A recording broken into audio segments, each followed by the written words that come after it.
doing? I'm okay. I'm kind of nervous about my surgery and all the things I'll have to learn. Well, congratulations on finally finding a kidney. Thank you. My name is Ash. I'm going to be your nurse today. Okay.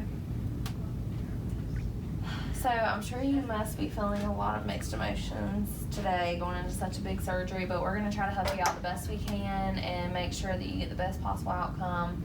But there is a lot to learn as far as staying healthy afterwards, so we're going to try to start educating patients like you early. So I'm just going to try to give you some education before you go into surgery. Great. I do remember the doctor saying I'll be on a lot of medications after, and I was wondering if I could ask him some questions. Yeah, I'll actually get the pharmacist to come in here and speak with you, and she'll kind of give you some more information about that. Great. Thank you. Hi, Hi.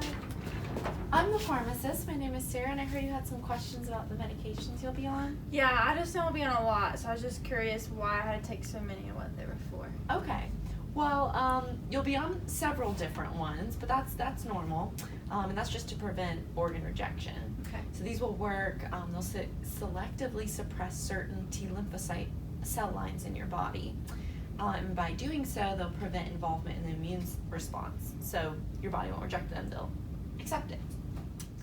So these medications might include basiliximab, which is given in injectable form, and azathioprine, which is given oral and injective forms.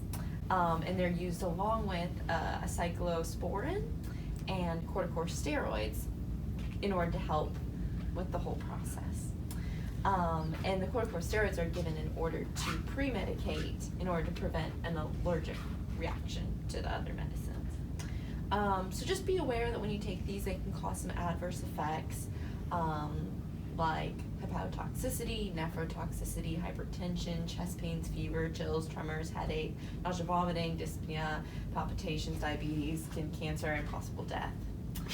And also remember that they do have a high risk for other drug interactions, so you'll want to avoid NSAIDs, St. John's worts, fluconazole, rifampin, estrogens, antacids, iron, oral contraceptives, grapefruit juice, alcohol. And then you also want to make sure you avoid live vaccines and limit your UV exposure too. Do you have any questions? I think I'm okay right now. Okay. Thank you. Hi! Hey. How are you? Well, the pharmacist just came in, and I'm honestly just really confused about the medication still. She used a lot of big words, and I'm just kind of scared about all of that just because I don't really know what's going on. And I also know one of my friends, she said that her system was immunocompromised, and she's on the same medication. Will that work the same in my body? So, kind of, in more simple terms, basically your body is not going to see the organ as a foreign object, preventing your body from attacking the organ and destroying it. So these medications are going to kind of suppress that immune response so that it'll see the organ as a normal part of your body and like it's always been there, so it's not foreign or something that needs to attack, kind of like when you get sick and your immune system kicks in and it fights that. That's kind of what it would do if we didn't give you these medications. Okay, that makes sense. Thank you. Of course. Before I leave, is it okay if I get some vital signs and labs? We just need to have a baseline so we can compare things during surgery, after surgery, and everything. Yeah, that's fine.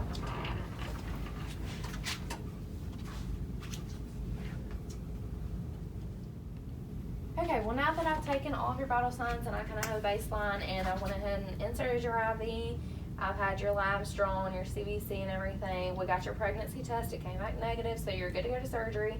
I'm going to teach you how to use this spirometer real quick since you're going to be kind of groggy waking up. Okay. So you'll know how to use it afterwards. It's really important that you do this afterwards just so that we can make sure that your breathing is effective. So basically what you're going to do is you're going to put this in your mouth. You're going to try to get this little yellow thing up to the happy face, and you're going to suck in. So you'll breathe out your ears, suck in as hard as you can, and try to get it up to this line. Okay. Okay, so the nurse should be in here in just a few minutes, as well as the CRNA to come and go over a last minute things with you, and go ahead and take you to surgery. Okay, thank you. Welcome.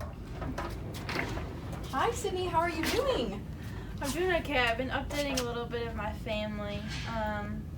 The surgery went great. I know the doctor said that things went well, but I am kind of scared about going home. I'm kind of worried I won't be able to take care of myself how I should be.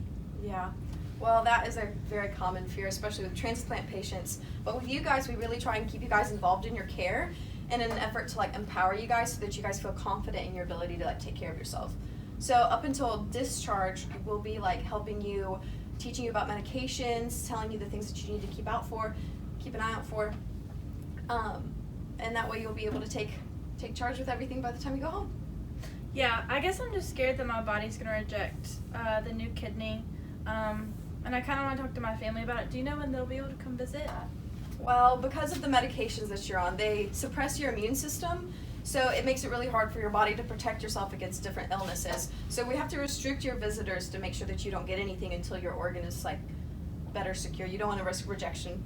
But if you want, your mom could maybe bring up your laptop so that you're able to FaceTime with some of your friends. Okay, yeah, that all makes sense. I do have one question. If I don't have an immune system, how am I supposed to not get sick? Well, at the hospital, we really try to take a lot of efforts to help keep your environment clean. So we'll limit your visitors. We'll all wash our hands really well before coming in. We'll clean your room frequently. But yeah, so we're just going to try and limit your exposure. And then on top of that, I'll be watching your labs and like your white blood cell count. And I'll be monitoring your fever and looking at your incision, all of those things to make sure that we catch an infection early if it does occur. Okay, that makes sense. Will you tell my mom that I want the laptop? Yeah, I'll let her know that she's able to come back in. Thanks.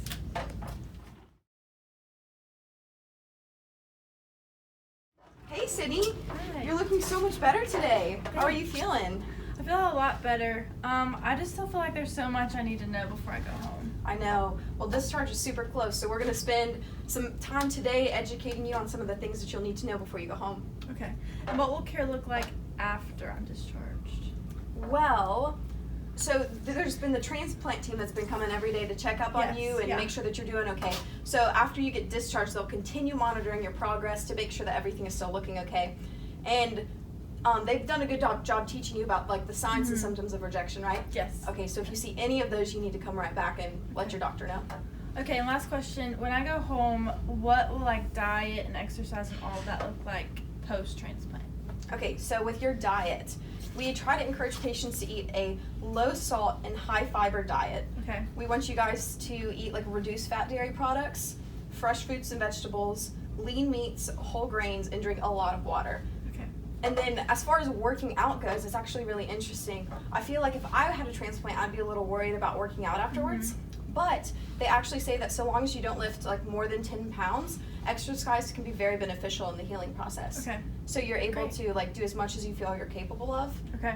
Just be careful with the weight limit that you're lifting. Great. Sounds good.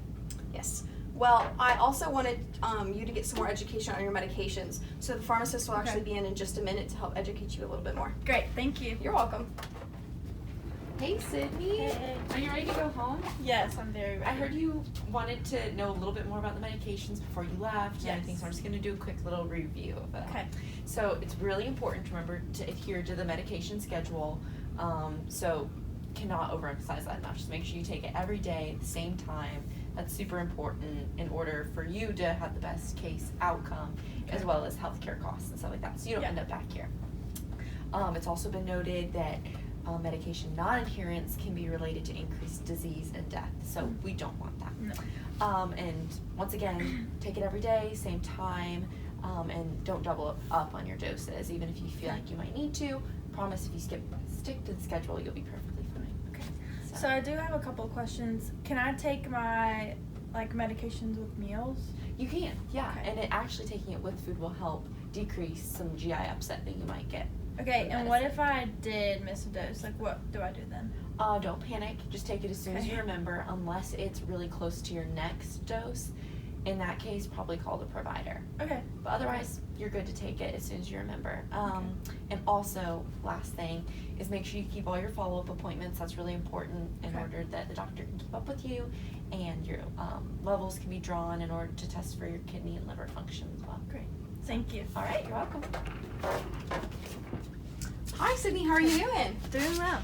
Okay, so the pharmacist just came in and talked to you about some of your medications? Yeah, she was very helpful. Oh, that's good to hear. So I printed out your discharge information, and it has all of that information written out and what you'll be taking, Great. how and when you'll be taking it. I also went ahead and found you some community resources that you can utilize. Okay. Some of those include support groups, like transplant support groups in the area, and if that's not quite what you were looking for, there's also online forums and Facebook groups of other transplant recipients that can help Cool. you through all of this. Sounds So, great. do you have any other questions that I can answer for you? I don't think so. Thank you. You're welcome. Well, when you get dressed, we can wheel you out for discharge. Okay, thank you.